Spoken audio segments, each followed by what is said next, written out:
As I talk to you today, I don't have a single name of somebody who has been abducted or disappeared. Harakati Shadrack Kiprono maarufu Shad akitekwa nyara usiku wa kuamkia leo na watu wasiojulikana na kisha kuwekwa ndani ya gari linaloondoka kwa haraka.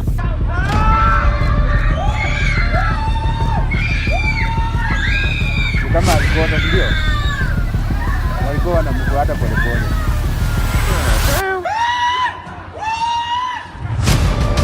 Mpaka leo watu hawajapatikana, hata kama mtu amefanya makosa anafaa akuwa amepelekwa kotini ama amestakiwa amejulikana, tumejua pale yuko, lakini sasa watu tujui. Sasa mdogo akienda hii shule vile anaenda akirudi ni same question tu anakuuliza, kwani kila saa watashika babangu? This is a cry of families who have lost their loved ones through abduction that have been happening in the country, and hence the president claims that he is not aware of any Kenyan abducted during the protest and after the protest. But it is also what he said after that is more shocking. And allow me to quote him. He said, "I wish I knew where the missing Kenyans are." This is the man in charge of keeping Kenyans safe. He doesn't know where the missing Kenyans are, and he wishes he did.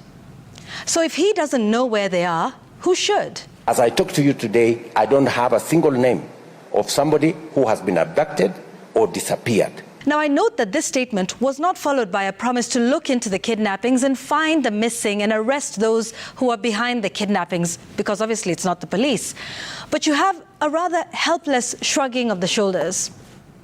And this denial, or even worse, the silence of the police in the wake of abductions, is most worrying and rather curious. It is an unfortunate time that we are being targeted and being given threatening phone calls by a government that's threatening peaceful people. Amepata kifo chake kwa wakati huu ambapo hatukutarajia. Ile hali yote tutaachia Mungu, isipokuwa tungehitaji kwamba Denzel apate haki. Like I remember the same day that I went missing, Denzel Omondi went missing the same day, and unfortunately he was found dead, right, in some quarry dam. So these are real issues. These are real experiences, and these experiences are is a lived experience. So when the president says that he is not aware of any case of abduction or is not aware of any case of enforced disappearance, it is very sad, and I would advise the president to sit down, reflect on his leadership, and reflect on the occurrences in the past 3 months, and actually decide, now that he calls himself a very prayerful man, please let him sit down, pray, and get back to the person that we thought he was before. And on whose hands are we safe as a nation? Folks, you see, it's sort of starting to become normal for us to wake up every day in this country to a hashtag on social media saying free so-and-so. Is it normal for us to be airing stories of missing persons abducted on an almost daily or weekly basis? Jamil Longton Hashim, Aslam Longton, Bob Njagi, where are they? Almost 2 weeks later. Are the police not the least bit concerned about their whereabouts? What of the court order to produce them in court? Where is the effort to find them and others who've been abducted? How far is the investigation into finding them and dozens of others? How many witnesses have they spoken to? What leads are they chasing? Do we have any updates on this, other than their categorical denial that they are not themselves involved? And why is this starting to become such a normal occurrence in Kenya now? So the police aren't behind it. They wish they knew who was. So now, tufanye?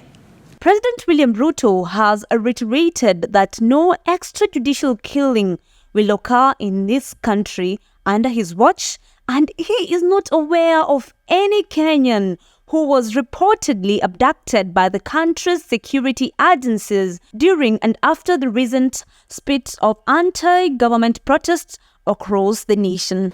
My good friend Sospita, I made a commitment to the people of Kenya, and I want to look you in the face, that under my administration, I do not want a situation where a Kenyan disappears. President Ruto, who spoke during a town hall session in Kisumu on Thursday evening, said anyone with a missing relative believed to have been abducted during the recent anti-government protest should present the name of the victim for investigations. If, my good friend Sospita, and I am here, if there is a family, any family, that their child or their friend or their relative went to a demonstration, whether it is last year or this year, and never came back, I want to know the names, because I will take firm and decisive action. Under my administration, I don't want any situation where a Kenya disappears. There were days when people were found, 20 or 30 in the River Yala executed. I want to promise people of Kenya that under my administration, there will be no Kenyan in River Yala or any other river or place. There were days when people were found, 20, 30 in River Yala here, executed. I want to promise you and to promise the people of Kenya that under my administration, there will be no Kenyans in River Yala or any other river or in any other place. As I talk to you today, I don't have a single name of anybody who has been abducted or disappeared. The PS for Interior, Raymond, is here. Kama ukuna jina ya mtu alienda maandamano na akapotea, haujulikani mahali yuko, nataka jina yake, familia yake wajue, patia huyu mngwana hayo majina, he will deal with the situation. As I talk to you today, I don't have a single name of somebody who has been abducted or disappeared.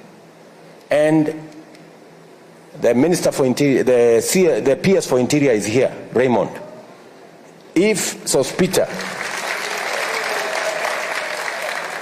kama uko na jina, mtu alienda maandamano, akapotea, hajulikani mahali yuko, tunataka jina yake, familia yake wakuje, patia huyu mungwana hiyo majina, we will deal with that situation. Because Kenyans have a right and freedom of association, right? Within the parameters of the law.